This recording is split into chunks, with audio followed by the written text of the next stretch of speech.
Okay, so if I'm looking back and forth across screens, like I said, I'm trying to make sure I can talk to all of you at the same time. We're talking a little bit about how these two words basically change how I train my gun dog. And these two words, they're going to be a bit of a shocker to a lot of people. And those two words are state first. And what I mean by state first is we don't always think about what's going on in our dogs' minds, right? We are on a mission to get our thing done and we don't think it all through.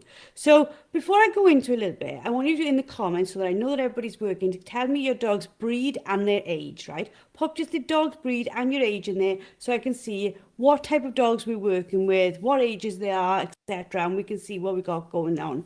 If you're joining me live as well, pop in the comments live. If you're joining me on a replay, per replay, and that means I can get around to commenting and answering you all back. Hello, everybody joining me on Instagram. There's loads of you, and on Facebook too. Okay, so today I had to go and see the neurosurgeon for the results of my MRI.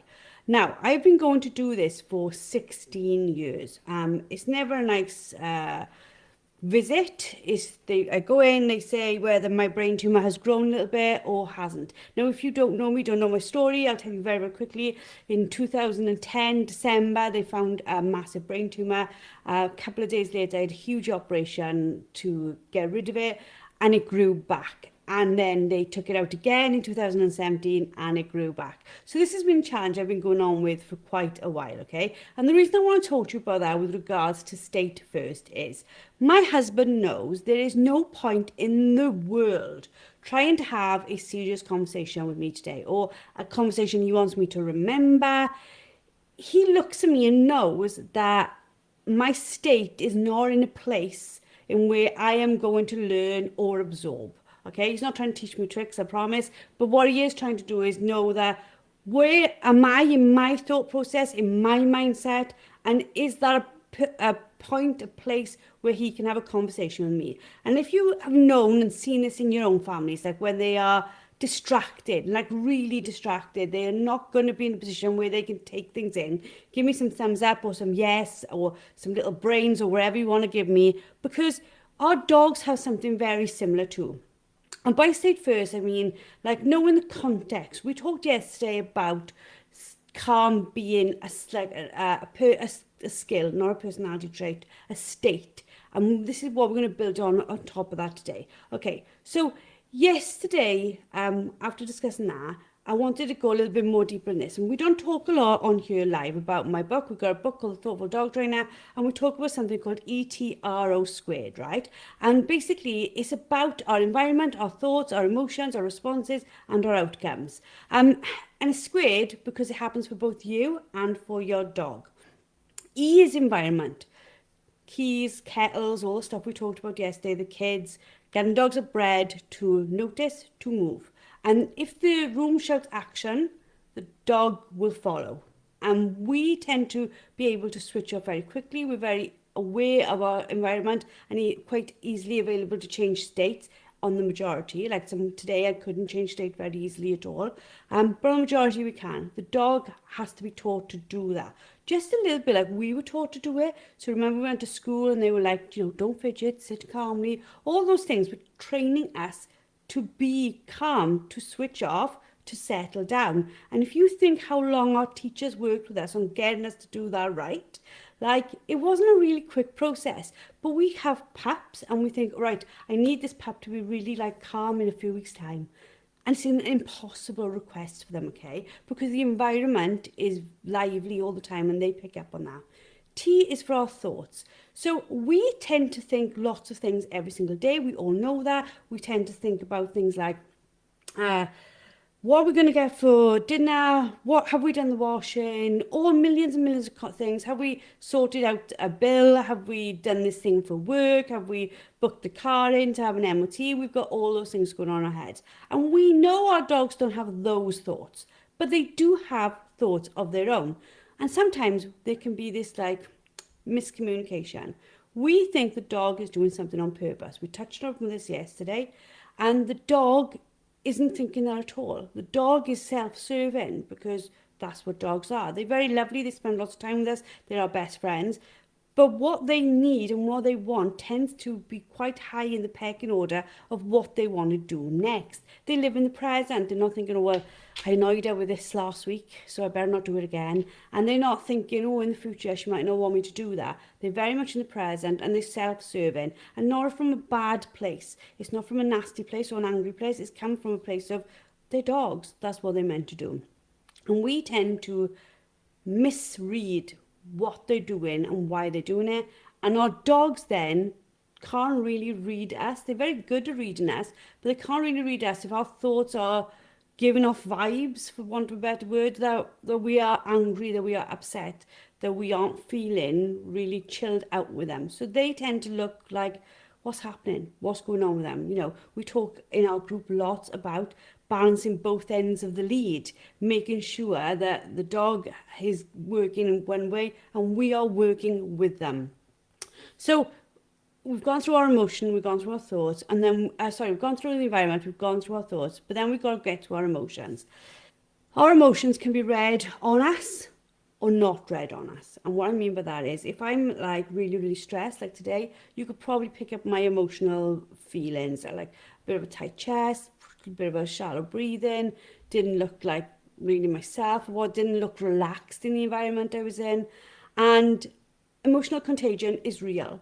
The dog can see that in us and they can pick up on it and they tend to map their state to ours a lot. So if you have been around your dog and you've been really wound up and upset, like give me some little tears or sad faces or whatever, if you know what I mean. And the dog's like nudging you, what's wrong? Why aren't you yourself? They can feel that, they can connect with that emotion, and our emotion can change theirs. So then we've got our response. And what I mean is this.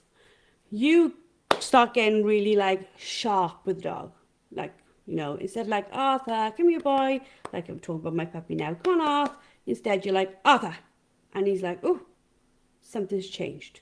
The emotional vibe has changed. She doesn't seem as she was 2 seconds ago. So they look, they scan, they take in all that environmental knowledge, all that emotional knowledge, and they decide their response based on that. So their response might be, I'm going to play keep away, I'm standing out here, I'm not going in. And then our response to that, because we keep on going through this ETERO, is to be harsher with them. And this is like an ongoing thing, right? All these things go on for us every single day before you put the dog in it, but the dog goes through it as well. And I'm like high level scanning this now, guys, right? But this is the things that we need to think about. And then O squared is the end, it's the outcome times 2 squared for both of us, because we are both going through that circle. I've got my book somewhere, but I'm marked it. I'll show it to you tomorrow. Like when you look at the diagram, it makes real sense. And where we are in that process can be different. So the dog can be reading the environment, we could be on emotion. The dog can be on its response to the environment. We could be still thinking about what's going on because we haven't read the environment as fast as the dog has. Yeah, all understand what I'm on about, what I'm talking about that with that. Like the dog can scan a field and be pretty much aware of what's going on. If a dog can find a drop of blood in an Olympic swimming pool, it knows pretty much what's in that field pretty fast. We aren't as quick as humans to read everything. It takes us sometimes a little bit more because our senses aren't as developed as a dog's. So we might be more like aware of things in a emotionally intelligent way, as in there isn't anything in this field to be scared of. We can see, we can scan, etc. But the dog's seen it very, very differently.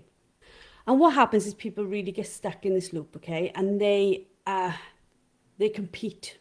Let's use that word. They compete with the dog because the dog's an individual creature in its own right with its own process. We are then trying to get that process to align with what we've got going on. Yeah. And that's not always easy. To work as a team takes time. But with regards to what we're talking about here, which is state first, for us, we have to get really, really good at noticing what state our dog is in. And that only needs us to observe and to learn. So, like I said to you, my example here with today, going to the thing, Matt has known for many years what today will look like, because right at the beginning, it was exactly the same for him. It still is for him today, because he's still got to sit and hear what's going to happen to me. But he can read my state, and he also adapts his behaviour to go with that. We need to get good at that with our dogs. It doesn't mean that we let them get away with murder, but it does mean that we've got to think a little bit about, well, what is their body telling us? What's going on here? What am I seeing and what am I not seeing? And then we can go from there. So if the dog's not settling in the house, and the experts are going to go through all the fab stuff that we need to do to look at that next week in our challenge, we need to be like looking, thinking, well, what is it? What's not making them settle? Is it a behaviour pattern? Is this something they're aware of? Is there something going on outside? Is there the kids running around upstairs and the dog's just very aware of it? You know, what is going on and why is that going on? So we need to also get really good at reading our dogs, okay? And what I mean by that is body language. We're really good, or most of us are quite good at seeing what other people are telling us with their body language. We've got to get good with the dog as well, because we tend to sometimes always go to the dog's doing it on purpose, the dog is annoying me, the dog's frustrating me, because we've got loads on our minds. And it's not our fault that we automatically go there. We've had a hard day, a hard week, a hard hour, we've still got to cook, we still got to do all these things, and you know, and all this going on, and then the dog's pacing back and forth, and you're just like, oh my God, my mind is going to blow up any minute now. I just need the dog to sit still. But we don't give ourselves a little minute of a moment to sort of like look at the dog and see what the patterns are, and then change their state, because we can help a dog change their state, like just like we can with our children, where they fall over and they look to us and they're like, oh my God, what should I do? And you're like, come on now, up you get, all good, no problem. And then the child can read off us what their emotional state can be. We can teach our dogs what their emotional state can be. It is easy, not easy to do. It is easier to do once we know the steps, and our experts are going to teach us that next week. So the framework I've given you, ETERO, is in the Thoughtful Dog Trainer book. It's there for you to go through. But I just want you to take some of that away with you tonight and just think about it and just think, okay, where am I and where are they, and how are we going to use this in our next session or next interaction? Like literally look at your dog today, like right now, if they're in the room with you, what are they doing? Is your state and their state matching? What's going on in that process? And then just know that your emotional state, if you're wrecked, if you're exhausted, if there is nothing in the tank, that is not the time to try to train. That is not the time to try and fix something. So like this evening, took the dogs for a walk. Normally we're out anywhere between half hour to an hour. After 20 minutes, because of the day, I was just like, I'm done. I'm done before I even start. And I didn't get bad news today. I was told the tumour's grown a tiny little bit. It's the same every time I go. The tumour's grown a tiny little bit. We're just monitoring it. See you next year. A little bit of a wave. Wish my consultant a Merry Christmas, and we go from there. But I had nothing left in the tank to give those dogs tonight, and I didn't have anything in the tank left to give myself. So it was better for me to say, before the pup inadvertently did something that wasn't right, and me not having the right mindset to correct him did something that would affect our relationship, it's easier for me to say, we've had 20 minutes. It's not 30, it's not 50, but it's 20, and that's all I can give right now. So thinking about that. So we need to drop our myths about them being naughty, that we need to walk their legs off, all that stuff. We need to drop these myths and start really thinking about what it is that's stopping them from settling, and what it is that's stopping them from switching off, and why we can't get them to switch off around us inside the home or outside of the home.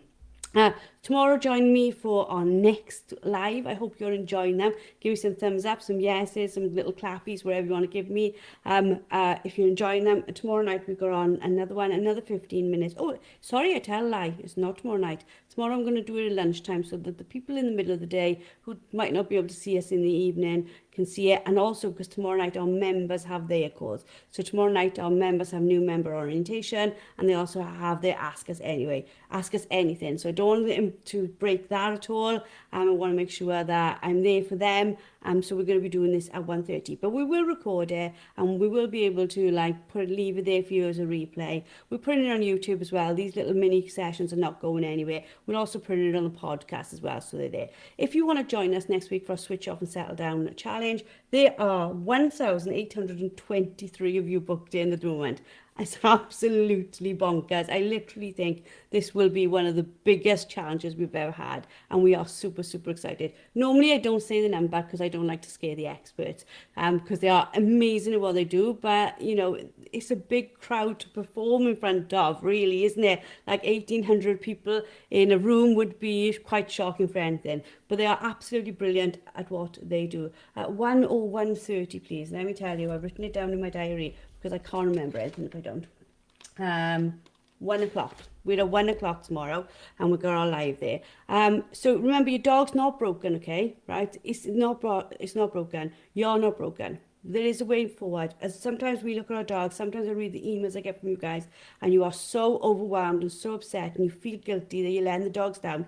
You are not letting the dogs down. It's a learning process. We can go through it all together, and we can go from there. Is there anything else I wanted to say? No, I don't think so. That's all for night, for this evening. I'm glad, Facebook, that you had me. I don't know if there's any comments. Give me a second. I'll have a look. Just make sure that I'm not leaving you all. Bless you. I can't see any comments. I'm terrible at this. I can see lots of thank yous. Thank you very much. I'm really glad that you're enjoying these. I see what dogs you've got. I'll have a little read through those a little bit later. And we'll go from there. Have a lovely evening.